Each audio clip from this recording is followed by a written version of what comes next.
اور میں روزانہ جب ڈیوٹی پہ آتی تھی تو ہمارے گاؤں کا لڑکا ہے یاسر نامی، وہ میرا راستہ روکتا اور مجھے بلیک میل کرتا اور میرے CM تک وہ میرا پیچھا کرتا، اور اس کے ساتھ ایک اور لڑکا جس کا نام نصیر ہے اور جو میرا گزشتہ خاوند تھا وہ بھی ہوتا تھا، اور وہ وہاں سے میرے ڈیوٹی ٹائمنگ وغیرہ پوچھتے یہ کس ٹائم آتی کدھر جاتی ہے، اور مجھے موبائل پہ بلیک میل وغیرہ کرتے۔ پھر ان لوگوں کا رابطہ اس لڑکے سے ہوا جو CMH میں ہوتا ہے، کس طرح ہو یہ مجھے نہیں پتا، یہ دونوں اختر نامی لڑکے کے ساتھ ہوا۔ پھر وہ لوگ آپس میں انہوں نے کانٹیکٹ کرنا شروع کر دیا اور یہ لوگ مجھے بلیک میل کرنا شروع ہو گئے۔ پھر اس کے بعد وہ لڑکا اس نے مجھے بلایا ایک دن 4 فروری کو، میرے بابا نے مجھے جب چھوڑا ڈیوٹی سے پھر چھوڑنے کے ڈراپ کیا تو اس نے مجھے کال کی کہ اس طرح کہ تمہارا آج ہماری ایک کیس ہے، ہم نے وہاں جانا ہمارے، تم وہی رکو اور 1:07 والی کو کہ میں ڈیوٹی پہ آ جاؤں گی۔ میں نے کہا ٹھیک ہے، اور جب وہ باہر آیا اس نے مجھے گاڑی میں بیٹھا کے بلوچ سینٹر کے سامنے ہے وہ کوارٹر، وہاں پہ لے گیا۔ وہاں پہ 2 کمرے تھے، اس نے بولا کہ 7 والے کمرے میں کیس ہوگا اور میڈم ادھر ہیں، ابھی تم ادھر بیٹھو، اور ایک لڑکی آئی اس نے مجھے چائے دی اور اس لڑکے اختر کو بھی چائے دی۔ اختر چائے لے کے باہر چلا گیا اور انہوں نے بولا تم چائے پی کے، پھر اس کے بعد میں نے چائے کا آدھا کپ ہی پیا تھا کہ مجھے چکر سے آنا شروع ہو گئے۔ میں نے اس کو بولا میری طبیعت خراب ہو رہی ہے تو اس نے بولا ٹھہرو تمہیں میں ڈاکٹر کے پاس خود لے کے جاتا ہوں۔ وہ لوگ مجھے نشے کی گولیاں دیتے تھے جس سے مجھے کچھ یاد نہیں تھا کہ تاریخ مہینہ کیا ہے اور کیا نہیں، اور مجھے اپنی بھی ہوش نہیں ہوتی تھی۔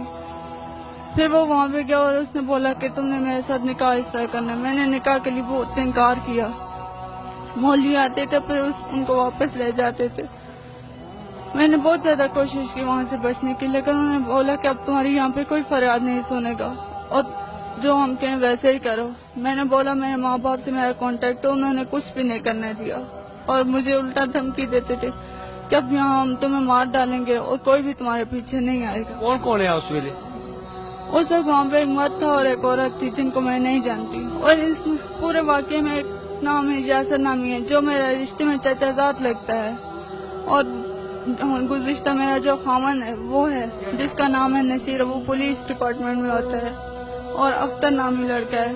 اور پھر اس نکاح کے بعد ان لوگوں نے مجھے یہاں پہ ایبٹواد پھر لے کے آئے بیان کے لیے، اور جس میں کس سال کرایا نہیں؟ اختر نے اپنے ساتھ کروایا جو زبردستی کروایا گیا۔ وہ یہ اچھی طرح بتا سکتے ہیں کہ ان کے ساتھ کیا وہ بات کرتے تھے، اور میرے بابا نے کس طرح ان کو مطمئن کر کے اعتبار میں لا کے مجھے یہاں پہ لائے۔ میری آپ سب سے درخواست ہے، سب ماں بیٹی بہن والے ہوں، مجھے صرف انصاف چاہیے۔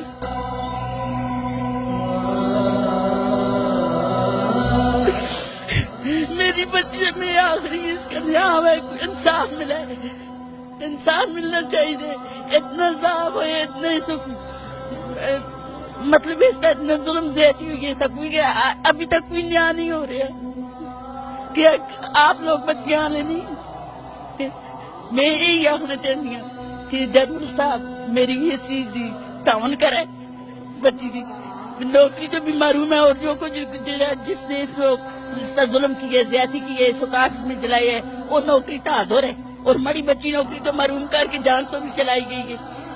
میں یہ آخنا چاہتی ہوں کہ اس چیز انصاف ہے، میں اللہ واسطے کر کے آختی ہوں کہ انصاف ہے، اس چیز انصاف ہونا چاہیے، جب ماں انصاف ملے اللہ واسطے کر کے۔ مڑا یہ سوال ہے تو سانگا کہ کوئی مسلمان ہے تو مڑی چیز کا انصاف ہونا چاہیے، انصاف ملنا چاہیے، مڑی بچی کے کوئی انصاف نہیں ہو رہا ہے۔